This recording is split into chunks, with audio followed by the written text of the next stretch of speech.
Iris's character, she's kind of really coming out on her own at the moment. We're going to see more of her as a reporter, and what is it like to play a female character who is not defined by the relationship that she has with the main male character?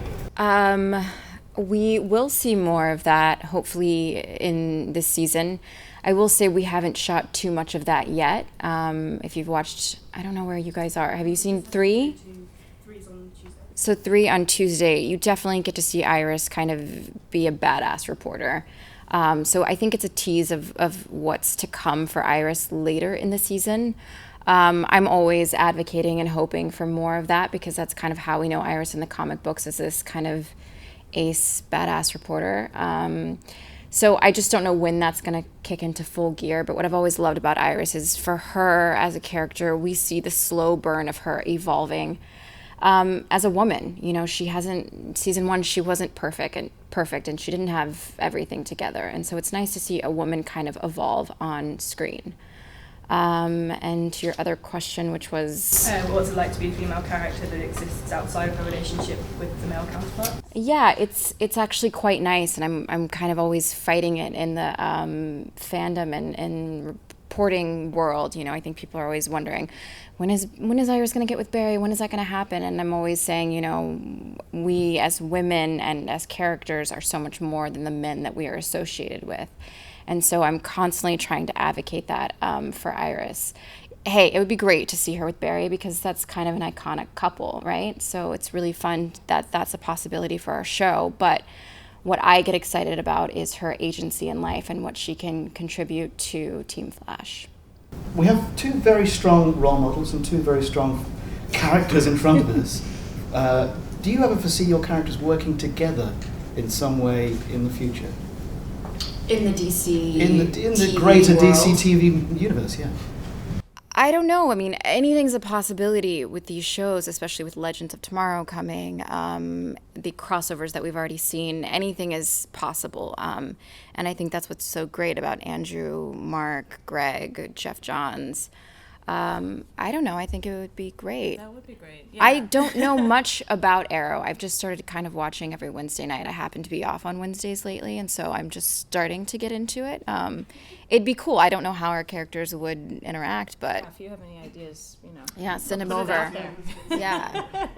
Can I also ask, well, you've got the mic, were you fans of the comic books and you were aware of the greater world before you came to the TV roles that you're playing?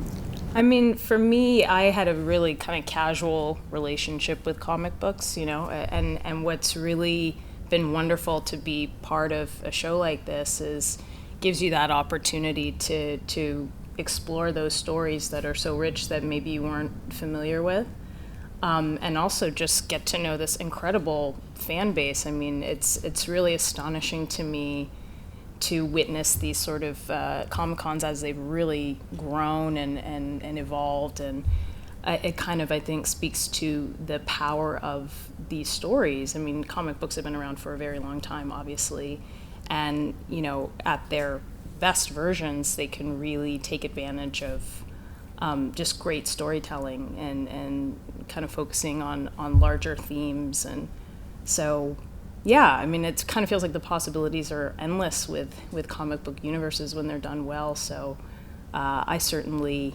appreciate it a lot more now that I'm working, you know, on something like this.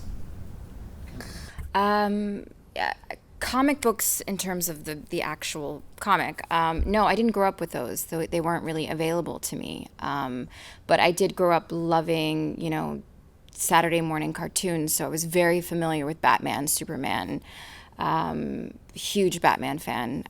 I've seen every Batman movie. I love Batman. So I was very familiar with this kind of comic idea, but I didn't know much about The Flash. I'd never read a Flash comic book.